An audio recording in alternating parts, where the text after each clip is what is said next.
Hi dear students, welcome to Bosco Campus Vision. This is Seema Dudley. Welcome to my 22nd video on programming in Java. In this video, we will discuss about the nested if-else statement in programming language Java. If we have a situation where we have to check more than one condition, that is, we have to use more than one if-else statement, then we will use the nested if-else form of if statement. The nested if statement represents the block of if statement within another if statement. നമുക്കറിയാം നമുക്ക് if else statement ആകുമ്പോഴത്തേനും we will be checking one condition. ആ condition true ആണെന്നുണ്ടെങ്കിൽ we will be performing set of statements. If it is false, we will be performing the statements inside the else block. അപ്പോൾ അതുപോലെ തന്നെ nested if else എന്ന് പറയുമ്പോഴത്തേനും we will be using one if else statement within a if statement. If സ്റ്റേറ്റ്മെൻറ്റിനകത്ത് നമ്മളൊരു if else statement use ചെയ്യും and എൽസിനകത്ത് വീണ്ടും we will be using a if else statement. അപ്പോൾ ഓരോ ഇഫ് സ്റ്റേറ്റ്മെൻറ്റിനകത്ത് നമ്മൾ വീണ്ടും അടുത്തൊരു ഇഫ് സ്റ്റേറ്റ്മെൻറ്റ് യൂസ് ചെയ്യുന്നതിനെയാണ് നെസ്റ്റഡ് ഇഫ് എൽസ് സ്റ്റേറ്റ്മെൻറ്റ് എന്ന് പറയുക. The general syntax of nested if-else statement is if condition 1, and if the condition is true, we will be testing another condition. Okay, ആ condition true ആണെന്നുണ്ടെങ്കിൽ നമ്മൾ condition 2 check ചെയ്യും. And if both the conditions are true, condition 1 true ആണ്, condition 2 true ആണെന്നുണ്ടെങ്കിൽ we will be performing the statement 1.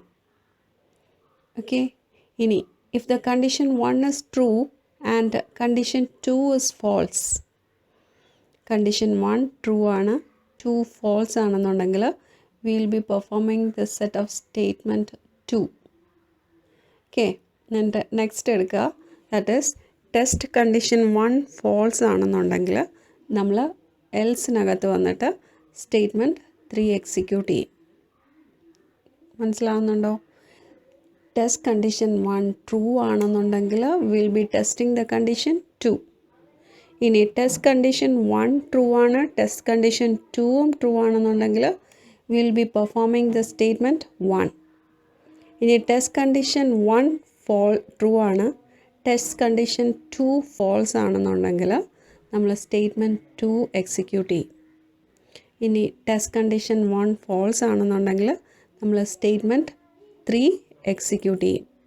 ഇനി ഏതൊക്കെ statement ആണ് ചെയ്യുന്നതെന്നുണ്ടെങ്കിലും will be executing statement X. Here is the flow chart for nested if else statement. Nested if else സ്റ്റേറ്റ്മെൻറ്റിൻ്റെ flow chart and അതിൻ്റെ എക്സ്പ്ലനേഷനാണ്. നമ്മൾ ഒരു കണ്ടീഷൻ 1 എൻട്രി ചെയ്യുവാണ്. കണ്ടീഷൻ 1 എക്സിക്യൂട്ട് ചെയ്ത് നോക്കും.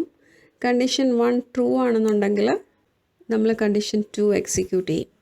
ഇനി കണ്ടീഷൻ 2 ട്രൂ ആണെന്നുണ്ടെങ്കിൽ സ്റ്റേറ്റ്മെൻറ്റ് 1 എക്സിക്യൂട്ട് ചെയ്യും. ഓക്കെ, ദെൻ കണ്ടീഷൻ 1 ട്രൂ ആണ്, പക്ഷേ കണ്ടീഷൻ 2 ഫോൾസ് ആണെന്നുണ്ടെങ്കിൽ സ്റ്റേറ്റ്മെൻറ്റ് 2 എക്സിക്യൂട്ട് ചെയ്യും. ഇനി കണ്ടീഷൻ 1 ഫോൾസ് ആണെന്നുണ്ടെങ്കിൽ we will be executing statement 3. ഇനി ഈ എല്ലാ സ്റ്റേറ്റ്മെൻറ്റ്സും നമ്മൾ എക്സിക്യൂട്ട് ചെയ്ത് കഴിഞ്ഞാലും will be executing the statement X. ആ ഒരു സീക്വൻഷ്യൽ ഓർഡറിൽ പിന്നെ സ്റ്റേറ്റ്മെൻറ്റ് എക്സിക്യൂട്ട് ചെയ്യും. അത് കഴിഞ്ഞ് നെക്സ്റ്റ് സ്റ്റേറ്റ്മെൻറ്റ്സ് എക്സിക്യൂട്ട് ചെയ്തിട്ട് പ്രോഗ്രാം എക്സിറ്റ് ചെയ്യും. Okay, so here is an example to check whether the person is greater than 18 years and is the age weight is greater than 50 kg.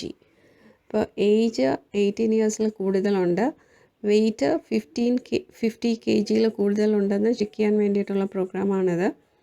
So we have to check 2 condition, that is the age is greater than 18 as well as weight is greater than 50 kg. ഇപ്പോൾ values ഞാൻ read ചെയ്തെടുക്കുന്നുണ്ട്.